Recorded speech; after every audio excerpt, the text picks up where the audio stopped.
Hi everyone, I'm Amanda Hildebrand and welcome to this episode of The Career Counselor. I have with me Allison Lyon. Hi, Amanda. Hi, nice to have you back. Thank you. It's good to be here. All right. Today we're going to talk about stress management, and that's something that's actually very timely for me. I had a very stressful morning a few weeks ago, and I think I just need all the help that I can get. So I'm excited to just jump right in and talk to you about, kind of where do we even start with managing stress? Well, let's just start with talking a little bit about stress and the impact. So we want to acknowledge this magnitude of stress that's going on around the world.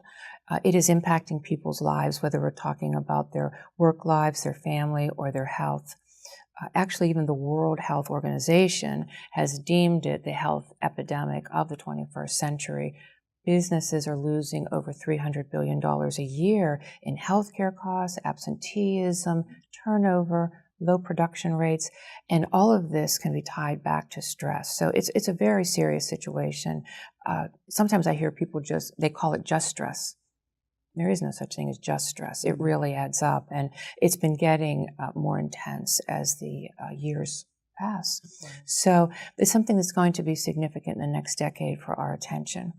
Now, before we go into talking about really bad stress, there is good stress, right? So we know that good stress gives us momentum and focus and energy so that we can cross that finish line, get the project done, run the marathon, right? Whatever it is. But the bad stress is something that, as I say, it's really impacting people's lives in a serious way. And today, when we talk about some of the ways that we can cope with that, we'll talk about how it impacts the overall picture. So, Allison, when I'm stressed, I'm kind of just in the moment, really just a nervous wreck, trying to make my way through this moment. Is there anything that someone could do to sort of prevent or reduce stress, maybe ahead of time? Well, there's a number of things we can do, but not in the midst of it because it's too late to prevent. But let's talk about this from the analogy of a bridge perspective. So when I think of a bridge, I know that it can collapse when there's too much weight on it. But if we're paying attention, we know that we can either reduce the load or shut down the bridge so that there's not a catastrophe, right? Well, it's the same thing for us as people. As our workload and the demands on us get stronger, we want to be paying attention so that we know when the load is too much or maybe we need to shut down. The kind of signs that I look for, maybe changes in your sleep patterns or your energy, how you communicate with people. Are you impatient or, being short with someone? All of those are our body giving us the sign to adjust, just like we would adjust a bridge. Okay, so there's sort of these warning signs. One that I could definitely say is something that I do that you just mentioned is getting more impatient, getting short with people. I definitely think my husband would take that as a major warning signal. So He's learned. Yes, he has learned. So I will try to keep that in the back of my mind as something that, is sort of the signal to let me know that maybe I need to slow down or take a deep breath. And speaking of slowing down, taking a deep breath, I'm assuming there are kind of different types of stress.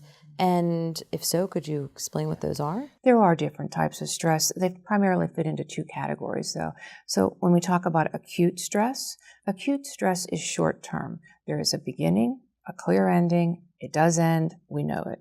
So I think about students doing final exams. They're always so stressful, but we know it's going to end, and they do. When we think about maybe somebody hitting your car in a parking lot, you've got a crumpled fender. Now you have to go to the insurance company and deal with financial issues. Those kind of things are stressful, but they're over, and we know they will be. Probably one of the most classic examples I can give you is a CPA. They know every year tax season is coming, and they know so is April 15th, and it'll be over. So the acute stress is something that we all experience and we all move through. Chronic stress is over the long period of time. These are usually issues that are unresolved, like an unhappy marriage or dealing with a chronic illness of some kind or long-term financial situations.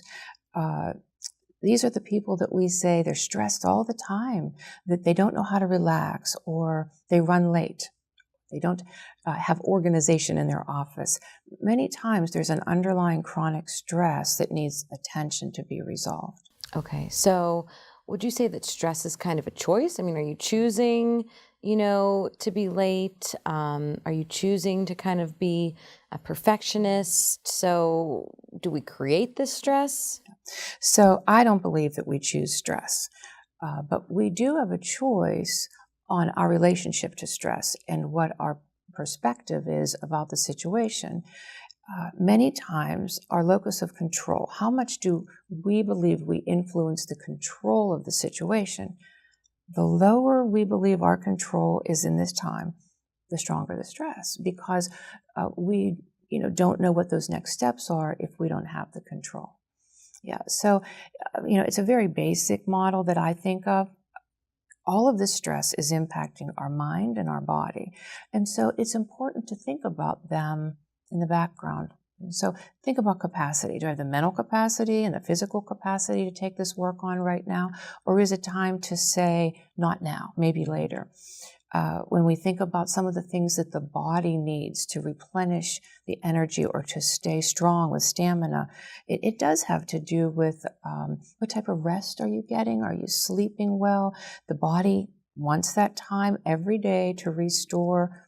The brain needs to do the same thing because it was really active during the day. And when we get good sleep, we are better at creativity and innovation, and we're able to interact with people in a different way.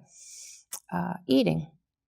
If you're a person that goes through the drive-through every day, I would say, is there an opportunity for you to start cooking a little bit, because you'll have different choices and healthier choices? I know recently I did go back to cooking more, and there's a lot of information online about how to start that process in your world, because it wasn't easy for me. But what I learned is that I don't have to do it every day. I do it in small steps. The other thing I think of is how important it is to stay organized.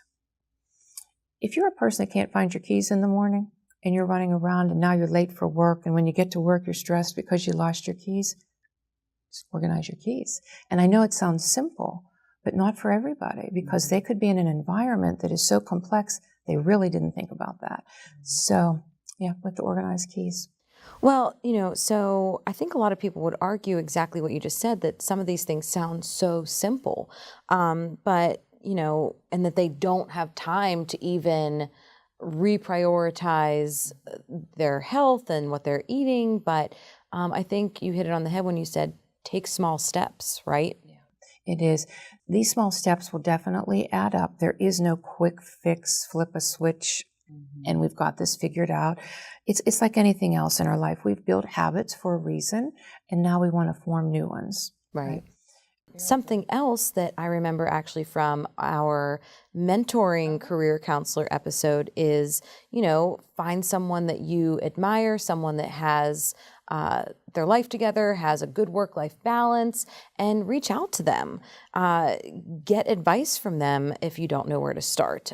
In fact, on Member Connection, we have a mentor program that you can sign up for. You can fill out your profile for the things you're looking for in a mentor, and then you can actually be matched with someone. So I just think that that's something that's really helpful, is having, that person to go to. Right. It really is. It's so important that we don't isolate and that we do step out of the stressful situation that we're in, because the more time we spend alone with it, it magnifies, and it can feel even like we have less control, and the stress just takes off. Absolutely. So, when we think about this, choosing a mentor or finding someone that can help you with your stress, think about it as, it's not just life management and your personal life and help with that, but it's also project management, because this could be stuff on the job as well. Oh my, yes. And it's so important to have these people. So I'm glad that you have the mentor program that you do.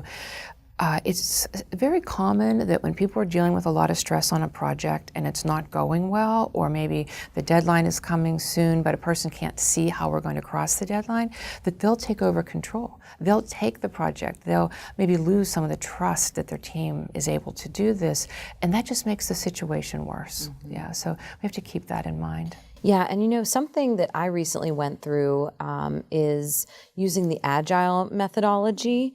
And in a nutshell, that is a process where you meet more frequently for less time. So this was a project where it was a lot of new team members, and someone suggested this, and I thought initially, oh my, more meetings, who has time for that? But it actually ended up working really well because we met every day for 15 minutes in the morning. Everyone was able to sort of just give a review of where they were on the project. I think it calmed everyone's fears of having to work with this is good. new people. We had someone that was actually remote on the project, so we don't even see that person on a daily basis.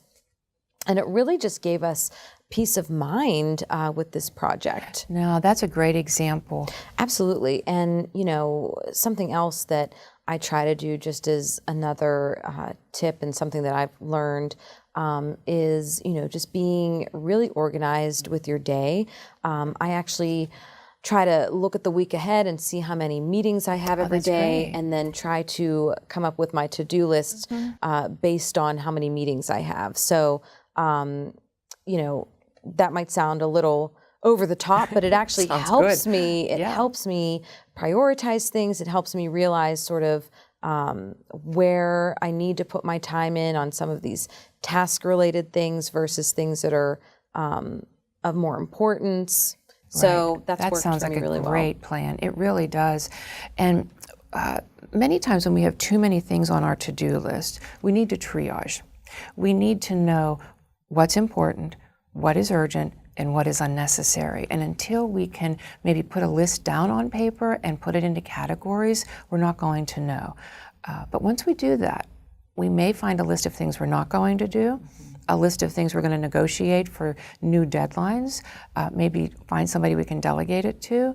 And in those cases, then it all feels doable because it really will like almost come into a bullseye on what I need to do next. And it's probably the big project that you mentioned that we aren't giving attention to.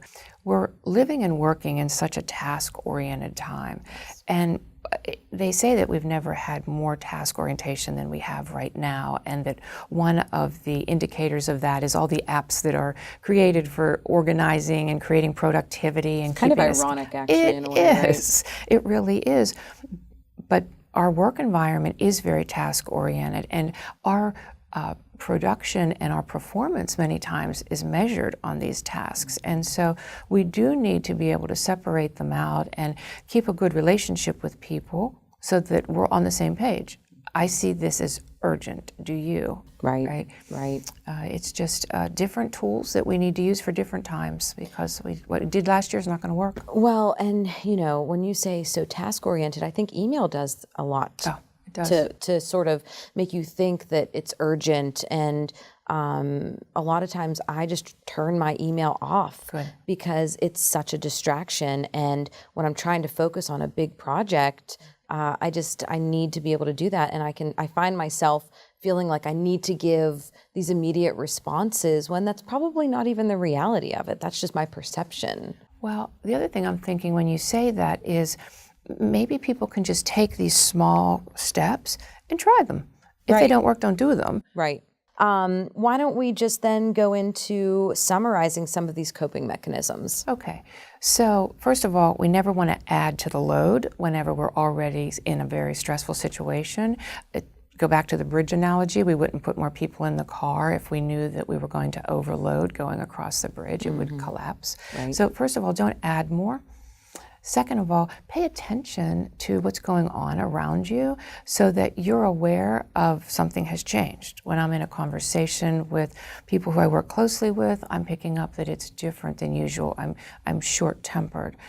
Maybe you're not getting the same sleep that you were getting, and so you're tired, and now you're forgetting things that you typically wouldn't. So having that awareness, acknowledging that you're in a stressful situation is really the beginning of any change that's going to happen. And then we talked about staying connected. I think that's key. A lot of people end up isolated, and it really makes a difference when we include others. And then remember, to your point, that we do have more control, but our perception could be that we do not. And so, pay attention to that as well, that you do have more control than you may imagine. Awesome. Yeah. Great. So tell me, what are the kind of stressful mornings have you been having since you had the baby? Oh, well, one that sticks out in particular that I was referring to earlier is a couple weeks ago.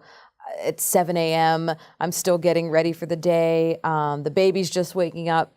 And my mother-in-law calls me to tell me that she's sick and she can't come watch the baby. And I had a big presentation that afternoon, so I had to quickly just kind of figure out what I was going to do. I ended up, talking to my manager, clearing my schedule for the morning, and getting my mom to eventually come over so she could watch my daughter, and then I was able to still at least make it to that presentation in the afternoon that was the most important thing. Well, outstanding. And what I do hear you saying is that you did have some backup plans in place, kind of like you knew where your keys were going to be hanging, right? And whenever you stop to think about what's urgent, your mother-in-law was, your baby needed some babysitting, right?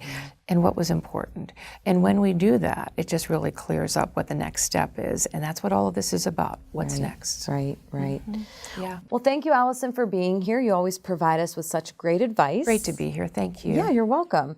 If you haven't seen some of the other episodes, we talked about the mentoring episode. We also have time management and goal setting.